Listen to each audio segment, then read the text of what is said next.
Hello student, आज हम समीकरण के अंतर्गत प्रश्नावली 14.2 का प्रश्न हल करने वाले हैं। मैं हूं पद्मन पटेल। स्वागत है आपका आपके अपने चैनल पीएन पटेल क्लासेस पर। पिछले वीडियो में हमने कुछ समीकरण हल करके देखे हैं, लेकिन प्रश्नावली 14.2 में भी प्रश्न दिया गया है। हम उसमें जो प्रश्न दिया गया उसको हम हल करेंगे।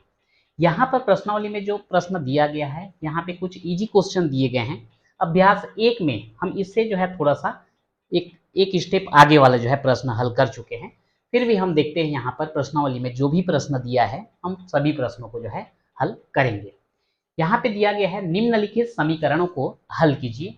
पहला क्वेश्चन दिया है x-3 इक्वल -4, यानी कि x ऋण 4 बराबर x ऋण 3 बराबर ऋण 4। अब यहाँ पर इस समीकरण को हल करने का मतलब है यहाँ पर x का मान ज्ञात करना। तो आइए देखते हैं। x ऋण 3 बराबर ऋण 4। अभ्यास 1 का प्रश्न हम बेसिक जो इसके नियम होते हैं उसके द्वारा भी हल कर चुके हैं और पक्षांतर विधि से भी हल कर चुके हैं। पक्षांतर विधि हमारे लिए ज्यादा आसान होता है, तो चलिए उसी का हम उपयोग करेंगे। यहाँ पर x का मान ज्ञात करने के लिए ऋण 3 को हमको दूसरे पक्ष में ले जाना होगा, यानी कि पक्षांतर करना होगा। तो यहाँ पर लेफ्ट हैंड साइड में बचेगा x, राइट हैंड में पहले से ही दिया गया है ऋण 4। तो ये ऋण 3 यानी कि 3 x के साथ घट रहा है, दूसरे पक्ष में जाएगा तो क्या हो जाएगा, जुड़ेगा। तो x बराबर हो जाता है ऋण 4 और ये ऋण 3 का दूसरे पक्ष में जाके क्या हो गया, धन 3। हमने कौन सा काम किया, यहाँ पे पक्षांतर करने का काम किए हैं। तो इसको हम साइड में लिख सकते हैं पक्षांतर करने पर, ताकि कोई कंफ्यूजन न रहे। उसके बाद x बराबर, अब ये दोनों का चिन्ह अलग अलग है तो हमको घटाना पड़ेगा। तो 4 में 3 घटाएंगे 1 और बड़े वाले का चिन्ह लगाएंगे, बड़ा संख्या है 4 और उसका चिन्ह है ऋण। तो इस प्रकार से x का मान हमको कितना प्राप्त होता है, ऋण 1। दूसरा यहाँ पे दिया गया है z ऋण 8 बराबर 0। अब यहाँ पर z का मान हमको ज्ञात करना है। तो ये 8 z के साथ घट रहा है, पक्षांतर करेंगे तो दूसरे पक्ष में जाकर के क्या होगा, जुड़ेगा। यहाँ पर भी हमने क्या किया, पक्षांतर किया है, तो लिख देंगे पक्षांतर करने पर। तो ये हो जाएगा z बराबर 0 और 8 को जोड़ोगे तो क्या आएगा, 8, और ये आपका आंसर हो जाता है। एकदम इजी क्वेश्चन दिया गया है। तीसरा देखते हैं, यहाँ पर 3y बराबर 9। अब यहाँ पे हमको y का मान निकालना है। तो y के साथ में 3 का क्या हो रहा है, गुणा। दूसरे पक्ष में ले जाएंगे तो क्या हो जाएगा, भाग। तो ये हो जाएगा 9/3। भाग को हम बटे के रूप में लिखते हैं। यहाँ पे आप लिख देंगे पक्षांतर करने पर। 3 से 9 को भाग दे देते हैं, 3 एकम 3, 3 दूनी 6 और 3 तिया 9। तो इस प्रकार से y का मान कितना आ जाता है, 9। तो यहाँ पर ये घट रहा था, दूसरे पक्ष में जुड़ गया। यहाँ घट रहा था, दूसरे पक्ष में जुड़ गया। यहाँ पे 3 का गुणा हो रहा था, दूसरे पक्ष में जाकर के क्या हो गया, भाग हो गया।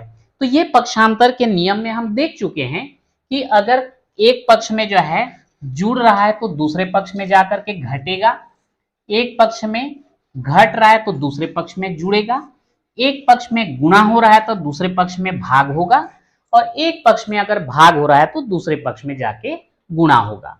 अब इसमें हम चौथा को देखते हैं। चौथा क्या दिया गया है यहाँ पे, 16 बराबर 3y धन 7। जनरली हम लोग देखते हैं कि पक्षांतर जब किया जाता है, लेफ्ट हैंड साइड के संख्या को राइट हैंड साइड लेते हैं, पर ऐसा कोई जरूरी नहीं है। आप राइट हैंड साइड से भी लेफ्ट हैंड साइड ला सकते हैं। जैसे यहाँ पे चर वाला मामला किधर है, राइट साइड में है, 3y धन 7। तो ये 7 को आपको इधर पक्षांतर करना पड़ेगा। 7 इधर जुड़ रहा है, इस तरफ आएगा तो क्या हो जाएगा, घटेगा। तो ये हो गया 16 और राइट साइड में धन 7 था, इधर आ गया ऋण 7 बराबर 3y। क्या काम किए, यहाँ पे पक्षांतर किए हैं। लिख दीजिए पक्षांतर करने पर। 16 में 7 घटा दीजिए, कितना आएगा 9। बड़े का चिन्ह धन तो ये भी धन, बराबर क्या आ गया 3y। अब हमको y का मान चाहिए और y के साथ में 3 का गुणा हो रहा है, इधर ले आएंगे तो भाग हो जाएगा, तो 9/3, 3 से 9 को भाग दे दीजिए, 3 तिया 9 बराबर y।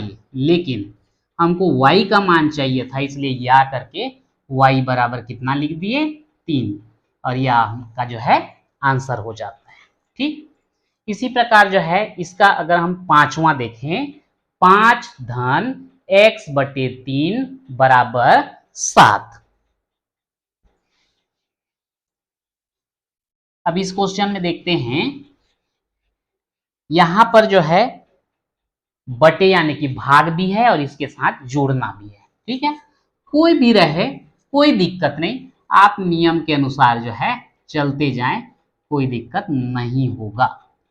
अब यहाँ पे देखिए x का मान ज्ञात करने के, यहां से 3 को और यहां से 5 को राइट हैंड में ले जाना पड़ेगा।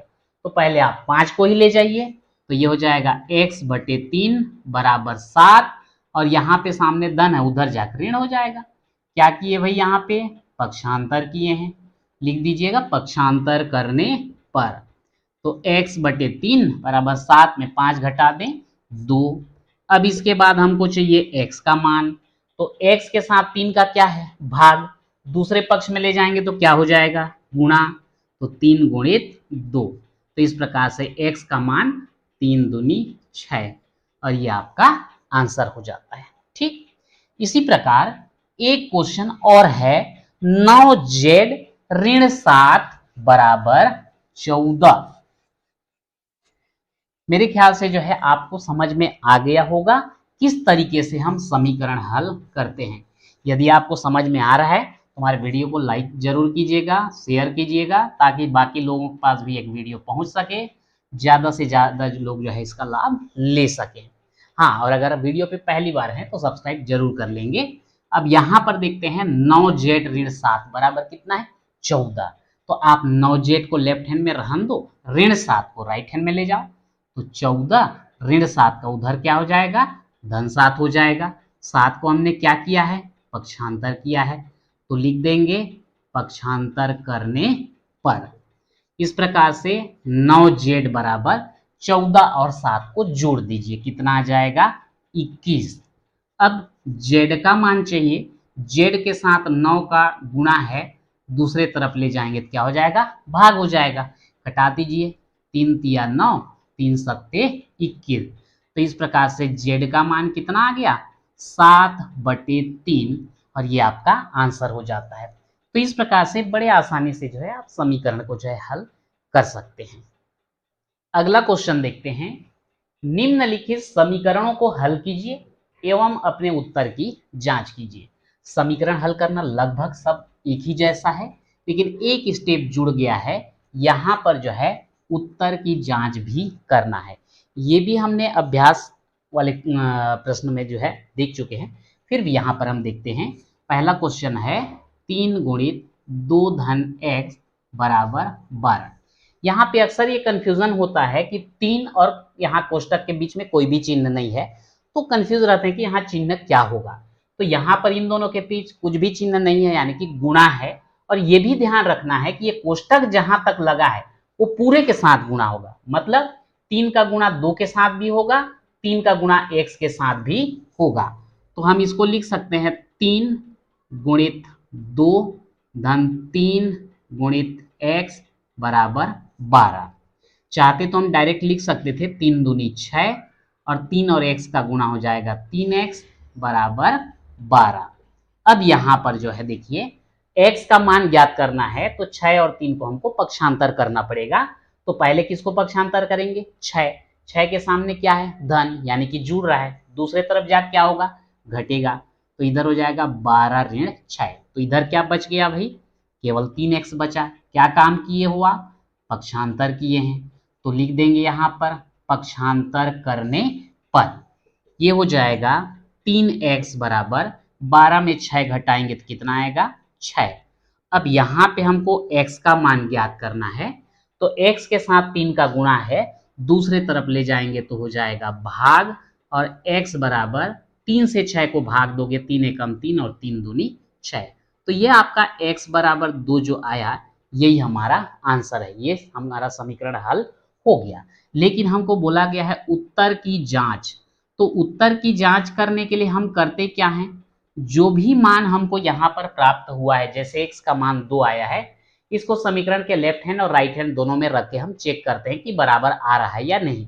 तो राइट हैंड साइड में तो कुछ चर राशि दिया नहीं है, केवल हमको लेफ्ट हैंड साइड में रखना पड़ेगा। तो यहाँ पे अगर हम लेफ्ट हैंड साइड को लें तो 3 कोष्टक में है 2 धन x, तो क्या आ जाएगा 3 2 धन x का मान कितना लाए हो यहाँ पे 2, तो उसको हम रख देते हैं। तो ये हो जाएगा 3 और 2 कितना हो गया 4 और 3 चौक कितना 12। ये किसके बराबर हो गया भाई, राइट हैंड साइड के बराबर हो गया। चूंकि x बराबर 2 पर लेफ्ट हैंड साइड बराबर राइट हैंड साइड, अतः उत्तर कैसा है, सही है। तो ये चीज जो है आपको यहां पर लिखना पड़ेगा कि लेफ्ट हैंड साइड और राइट हैंड साइड बराबर हो रहे हैं, इसलिए हमारा उत्तर कैसा है, सही है।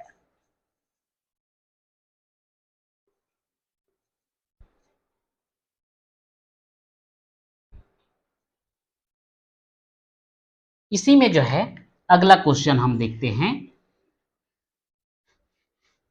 अगला क्वेश्चन क्या है, 10 ऋण z बराबर 6। एकदम सरल सा प्रश्न है, इसमें कोई ज्यादा झंझट है ही नहीं। ठीक, तो यहाँ पे दूसरा में हम देखते हैं 10 ऋण z बराबर 6। अब ऐसी जगहों में ये z जिसका हमको मान ज्ञात करना है ये ऋणात्मक है, तो ये लेफ्ट हैंड में रहे तो थोड़ा सा दिक्कत होता है। तो हम क्या करेंगे, ये जो लेफ्ट हैंड में है उसको हम राइट हैंड में ले जाते हैं, तो क्या हो जाएगा 6 धन z हो जाएगा, इधर क्या बचे रहेगा 10। ठीक, अब इसके बाद जो है 6 को लेफ्ट हैंड में ले आओ, 10 ऋण 6 बराबर z, 10 में 6 घटाओगे तो 4 बराबर z, या z बराबर कितना आ जाएगा 4, और ये हमारा आंसर हो जाता है।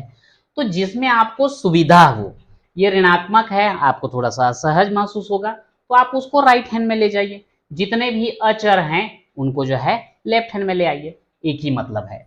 उत्तर की जांच करेंगे तो लेफ्ट हैंड साइड को लेंगे 10 ऋण z, तो 10 ऋण z का मान कितना आया है 4, 10 में 4 घटाओगे कितना आएगा 6, और ये जो है राइट हैंड साइड के बराबर है। तो ये देखते हैं कि लेफ्ट हैंड साइड और राइट हैंड साइड दोनों बराबर हो गए, अतः उत्तर कैसा हो जाएगा, सही हो जाएगा, अतः उत्तर सही है। तो इस प्रकार से ये आपका सेकेंड वाला कंप्लीट हो जाता है। थर्ड देखते हैं, x बटे 5 बराबर 15। बिल्कुल एक स्टेप में ये हल होने वाला है, क्योंकि यहाँ पर x का मान ज्ञात करने के लिए x के बटे में कितना है 5, यानी कि 5 का क्या हो रहा है भाग, दूसरे पक्ष में ले जाएंगे तो क्या हो जाएगा उसका गुणा हो जाएगा। तो x बटे 5 बराबर 15 दिया गया है। जब हम x का मान ज्ञात करेंगे तो 5 का इसके साथ भाग है, तो दूसरे पक्ष में जाके क्या होने वाला है गुणा होने वाला है। तो कितना आ जाएगा x बराबर 15 पंचे 75, ये हमारा आंसर है। लेकिन उत्तर की जांच करोगे तो क्या करना पड़ेगा, लेफ्ट हैंड साइड को लेंगे x बटे 5, x का मान जो भी आया है 75 रख दीजिए, बटे में है 5, 5 से इसको भाग दीजिए, 5 एकम 5, 2 बचेगा 25 बनेगा, 5 पंचे 25, और ये जो है राइट हैंड के बराबर है। तो इस प्रकार से हम देखते हैं कि जब x का मान रखते हैं तो लेफ्ट हैंड साइड और राइट हैंड साइड कैसे हो जाते हैं, बराबर हो जाते हैं, यानी कि हमारा उत्तर कैसा हो जाता है, सही हो जाएगा। तो इस प्रकार से हम लिख देंगे, अतः उत्तर कैसा है, सही है। इस प्रकार से यह भी कंप्लीट हुआ। अब इसके बाद जो है हम एक प्रश्न देखते हैं, बचा है आपका चौथा, 7 ऋण 4y बराबर 3। उम्मीद करता हूं आपको समझ में आ रहा होगा। यदि कोई समझ में नहीं आता है तो आप कमेंट बॉक्स में जरूर लिखें, ताकि हम उसका समाधान जो है फिर से कर पाएं। तो 7 ऋण 4y बराबर 3, यहाँ पर 4y फिर से ऋणात्मक है, आप चाहो तो इसको आप राइट हैंड में ले सकते हो, बिल्कुल वही करेंगे। ये 7 बराबर 3 पहले से रखा है, रहन दो, ऋण 4y उधर जा क्या हो जाएगा, धन 4y। ठीक है, क्या किया हमने यहाँ पे, पक्षांतर कर दिए। अब यहाँ पर देखते हैं, ये 4y रहन दीजिए और ये 3 को इधर ले आते हैं, तो 7 ऋण 3, 7 में 3 घटाएंगे कितना आएगा, 4 बराबर 4y।